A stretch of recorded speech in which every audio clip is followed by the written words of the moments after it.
Welcome to Thick Chicks Mix. Okay guys, welcome back. And today we're going to be cooking chicken noodle soup, homemade with a twist, with the noodles, spaghetti noodles.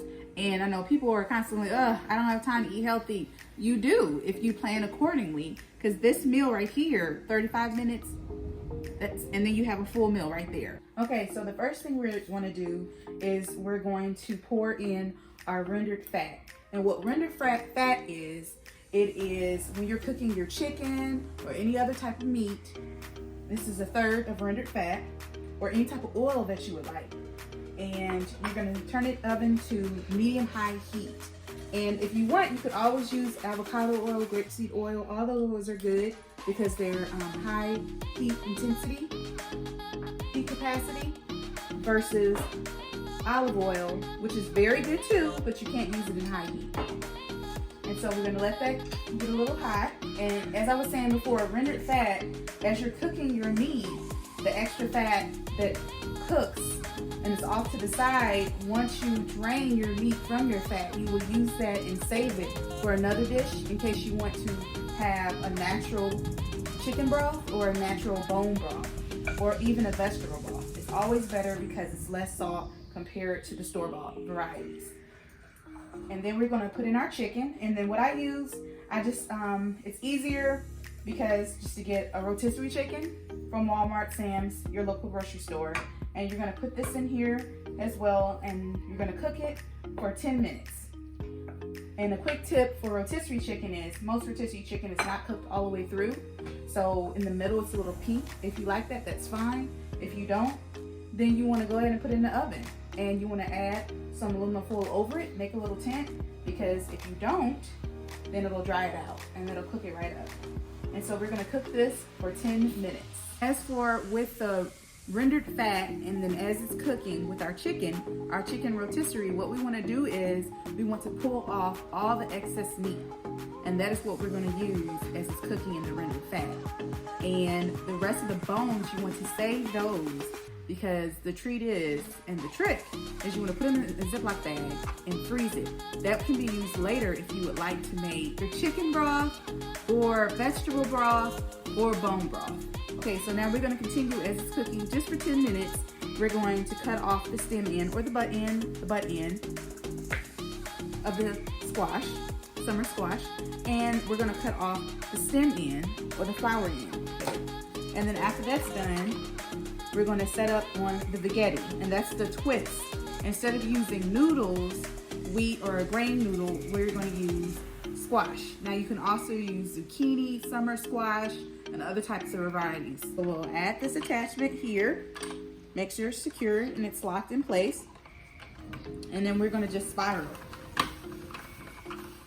And the great thing about this is it has a thin spiral if you want to do that, and it has a thick spiral if you want to have ribbons, or if you want to make onions, fried onions,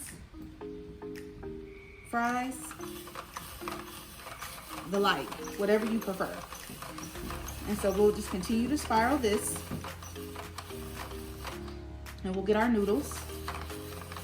Okay, now we're going to add our chicken broth to the pot. The pot is going to be on medium-high heat, and this is 2 cups of chicken broth, okay? And it's all nice and seasoned. As I said before, I make chicken broth and I just froze it. And it can keep for a while. And so now we're adding our chicken into the chicken broth, and then we're also going to add our onions, diced onions, which you only need 1 onion, 1 medium-sized white onion, or you can do green. And you want to dice it up. Then you want to add your carrots, and you want to dice up a ½ cup of carrots. Okay, what I do, a tip, is I just get little baby carrots. It's easier to cut them up versus then you don't have to peel them. You just wash them really well. And the other is you add your celery, just 1 stalk of celery, and you cut those up as well. Now, if you want texture, you can cut them up and you can leave them big. If you want them to be a little bit smaller, you can cut them up smaller. Again, whatever you prefer. So we're adding our chicken,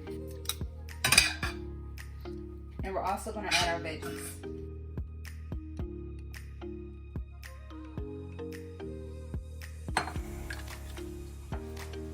Now we're going to take our spices or our seasoning, And we're gonna add our oregano. And that's a half a teaspoon. And then we're also gonna add our basil, a half a teaspoon. And then we're gonna add our salt, which we're using pink Himalayan salt, whatever you prefer again with the salt. You could do gray, you could do iodine, and that's a half a teaspoon. And we're gonna do 1/8 of black pepper. We're gonna give it a once quick stir, right? And then we're gonna put a top on it, tap, cover, and we're gonna keep it high and let it boil. And then once it starts to boil, we'll reduce the heat down to medium heat again, and then we'll let it sit there and simmer for 20 minutes. Okay, so we're taking our top off. And then now that we've allowed this to cook for 18 minutes, I mean, if you can just smell with it, it's great. It's like heaven. Kind of like scratch and sniff. And so now we're going to add our noodles, which are our spaghetti or our zoodles. And this is 2 cups. And so that's about 3 or 4, maybe 5 squash. And we're just gonna add them in there for 2 minutes because they're already cut so thin. It's not gonna take them long for the heat to cook through the squash. And we're gonna put the top back on and let it cook for 2 more minutes. Then after that, we'll be ready to plate. Okay, and so now we're just adding a little cilantro to it from our herb garden. It's always good to have an herb garden. Fresh spices and herbs. It smells so good. Just dip in there. Look how luscious. Look at how it's great, it's scrumptious. Thank you for coming along with us on this journey with Thick Chicks Mix. And if you like this again, please comment below. This is the first of many for Harvest Chronicles. Thank you. Bye.